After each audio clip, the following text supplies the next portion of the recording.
Priatelia moji, čaute! Máme tu ďalší žatevný deň na Spiši.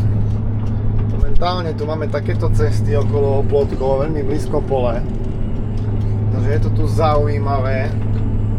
Počasie máme krásne, extrémne horúce. Ľudia sú tu úžasní. Kamarát, čo som k nemu prišiel látiť. Som strašne vďačný za pohostinnosť, za prístup. Absolútne neľutujem, že som tu prišiel. Som bol taký váhavý, že či prídem, ale keďže nastala fúga medzi Košicami a Hniezdnym, čo chodím, tak mohol som prísť sem. A poviem vám rovno, som zatiaľ veľmi spokojný, veľmi rád, že som sem prišiel.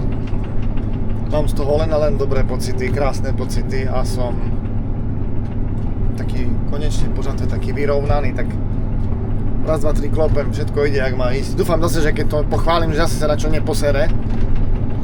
Včera som kosil až do tej 9:30, dokonca pšenicu som končil. A dneska idem na ovoz, také väčšie pole, 7 hektárové. Včera som zrobil dokopy nejakých 17 hektárov. Dneska mám pred sebou 7 hektárov ovsa a ešte nejakých malých súkromníkov.